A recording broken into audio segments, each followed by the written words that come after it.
Bonjour à toutes et à tous et bienvenue dans l'émission Une rencontre et trois petits points. Son principe, mettre face à face deux personnalités du cinéma et leur offrir un espace de discussion en toute liberté. Aujourd'hui, c'est une rencontre exceptionnelle que l'on vous propose entre Baz Luhrmann et Omar Sy. Avec des films au succès international comme Moulin Rouge, Roméo plus Juliette ou encore Australia, le cinéaste australien Baz Luhrmann a de nouveau conquis le public en 2022 avec Elvis. Le film, présenté en avant-première mondiale cette année au Festival de Cannes, est déjà nommé dans les plus prestigieuses cérémonies de prix en attendant les Oscars. My destiny. I wish to promote you, Mr. Presley. Are you ready to fly? I'm ready. Ready to fly. Le film sera diffusé sur Canal+ dès le 27 décembre. Quant à Omar Sy, c'est l'une des personnalités les plus appréciées des Français, ainsi que des spectateurs du monde entier, grâce à ses rôles dans la saga Jurassic World, qui est déjà sur Canal+, X-Men, L'Appel de la forêt et la série Lupin. Le 4 janvier 2023, l'acteur sera à l'affiche de Tirailleurs de Mathieu Vadepied, son premier film en tant que producteur, qu'il a présenté au Festival de Cannes en mai dernier. Au hausseur de mon caporal. Bidiabi.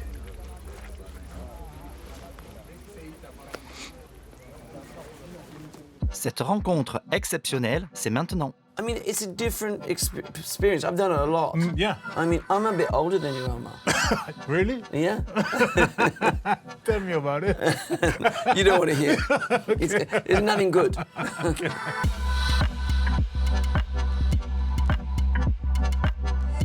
Last 2 weeks I've been, I mean, I'm used to it, but I've been in, Japan and Poland and LA and then New York. And Shooting? no, talking. Okay. I never shoot, I just talk. When I'm getting an audience to come into the theatre, which was such a mission on Elvis, our singular mission was to get older and younger audiences back into the cinema. I mean, I make theatrical movies. Yeah. So I know what that aim is. Yeah. I'm totally sure about that. But when you get into this season, of awards and acknowledgements and all of that, it's less...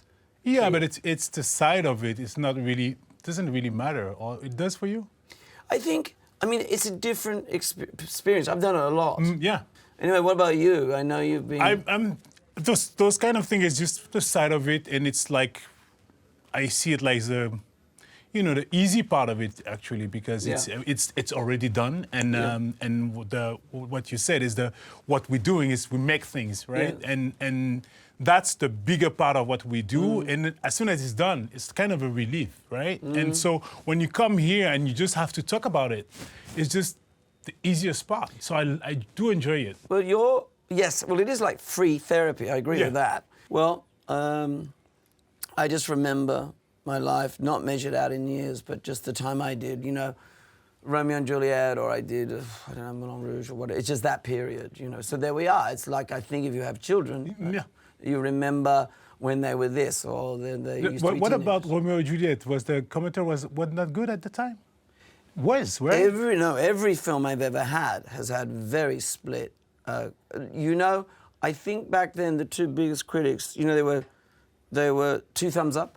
They're always one thumb down, one thumb up. But that's all right. That comes with the territory of making something that's maybe a bit different, So here was a success, right, in France? Romeo and Juliet? Yeah. The film was a huge box office success, and now the memory of it critically is successful. But there's always been... I've never had that kind of, 99% Rotten Tomatoes thing. It's always a very split. Same with Elvis even. A bit. I mean, Elvis has been quite embraced, but a bit of split. And are you touched about this?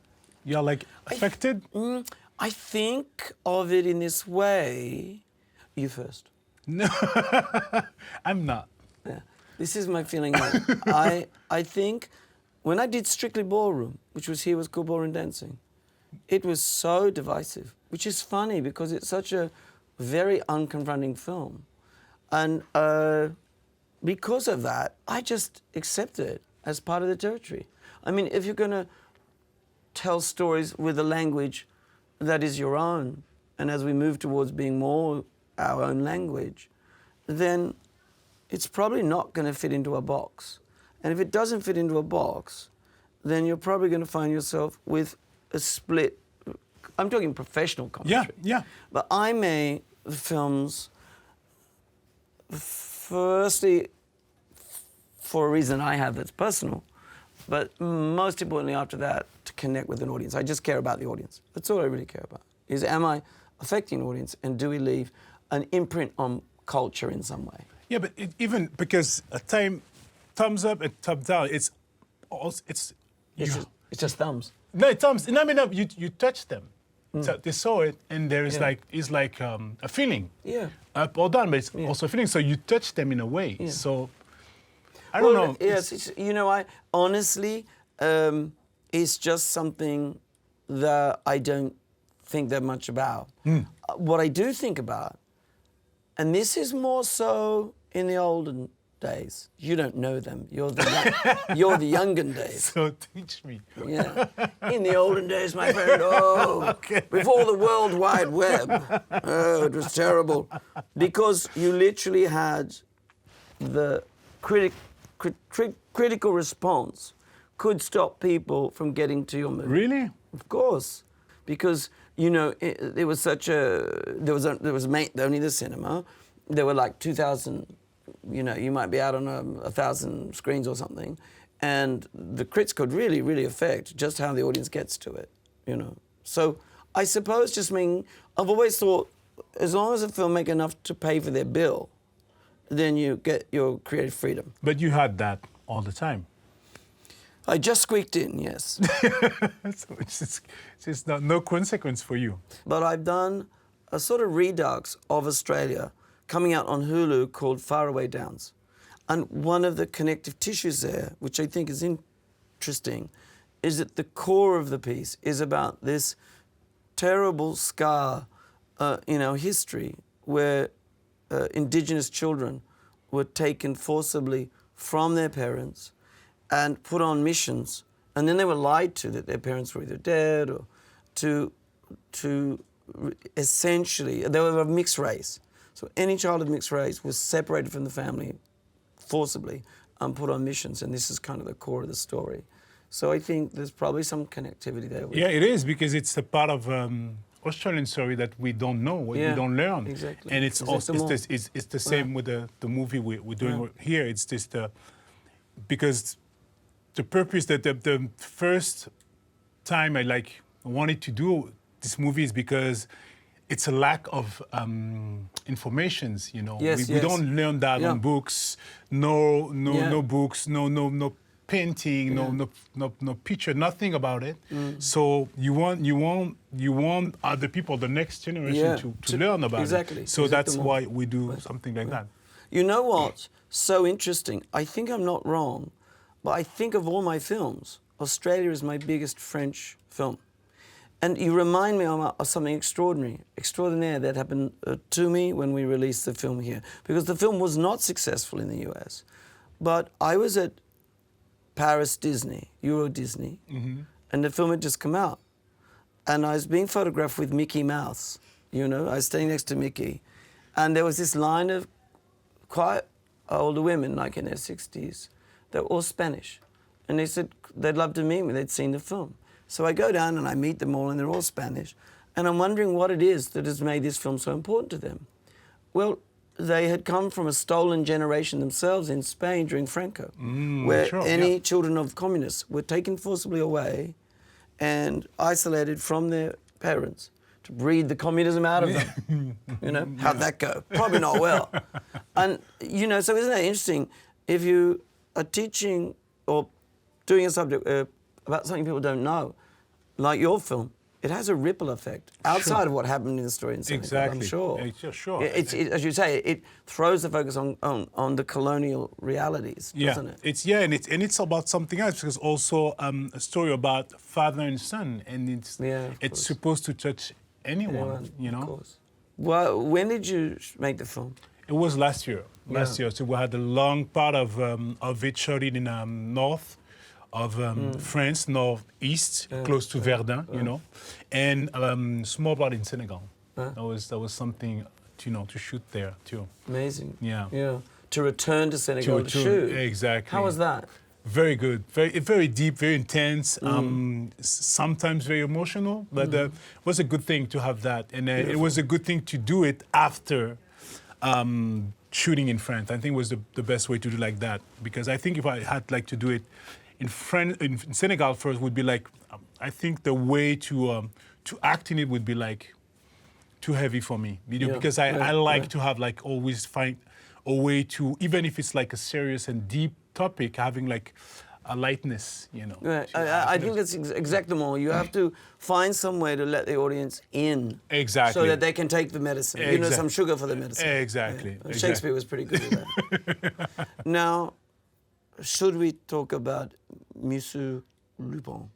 Should we talk about Monsieur Lupin? If you want. Well, I'm a big fan of Thanks. To Catch a Thief. And he was a pretty stylish, cool customer himself. Thank you. The thing is about, I think, these very likable thieves. Yeah. Is they're absolutely fantastic. They're so compelling, as long as they don't rob you. Yeah. Right? And sometimes even when they do. Yeah. You love it? Yeah, you can love it. If it's well done, Remind me when that happened. Exactly what did they steal from you? But there's something fantastic about it. I mean, really, it has its roots in Robin Hood, doesn't it? Like the sense of society is stacked against you. Exactly. And so you might be robbing from the rich and giving to yourself, or I don't know where that flows. But what you really are doing is saying, well, I'm going to go up against the establishment. the game that I can't win against. Exactly. You know, and then if he happens to be stylish, witty, and wear good clothes, then that's even better. Yeah, exactly. Yeah. Have something it's kind of a James Bond. He's a James Bond. It's kind of a James Bond, and for an actor, it's just a perfect toy. A perfect toy is a great way of describing it. Yeah. Let's talk about our friend, Tom Hanks. We love Tom Hanks. Yeah. I think when you have Tom. You know what's funny? You might find this interesting as an actor and a creator. With an actor like Tom Hanks, you would know it takes a long time to convince them to do a role. Mm-hmm. And people said, oh, the role was so not Tom Hanks. It's really distasteful to do a role like that, against his fan base. And I went in to talk to Tom about it, who I knew socially. And I was, I had my video and I was really, ready to convince him. And about 15 minutes in, when I told him about this idea of the ultimate snowman and this kind of, shyster, he went, well, if you want me, I'm your guy.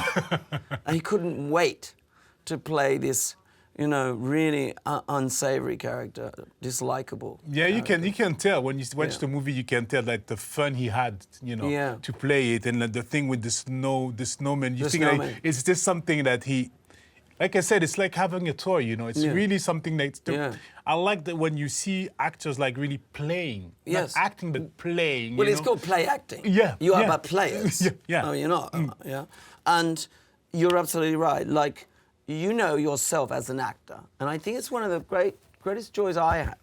Because I actually come from an acting teaching background. And the first thing about that is my job is to keep fear away. Children cannot play if they're scared. Exactly. And we cannot play if there's fear. So keep fear away. But the other joy, and you would know this yourself, no matter who you are as an actor, if you do something really well, then people want to hear the tune again on the same instrument. They want to hear that tune again, a version of that tune again. And my greatest joy is helping actors play another tune, another string on their instrument. Yeah. Totally agree on this one. That's what I try to do. It's not always easy. That's why I started to develop and produce stuff for myself. What you must do. Because you have to, because other people want you, you said, for the same tune. But I really agree with you about you making your own work. Because I think, having been around a lot and at my advanced years, the one thing that I see, and I say to young actors, you don't need to wait for permission anymore. You can pick up an iPhone and get a friend and write a script and make your own work.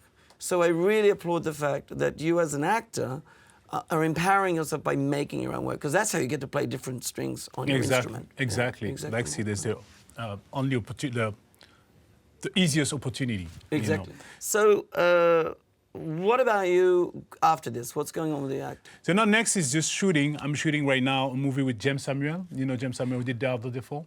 James Samuel Yeah. is probably one of my best friends. And Really? I absolutely love James He's- Samuel. Oh, you he's- mean you must be doing the one of Jesus? Book of Clarence. You're in it? Yeah, we're in it. No. Yeah. James is one of my closest friends. I didn't know Really? that.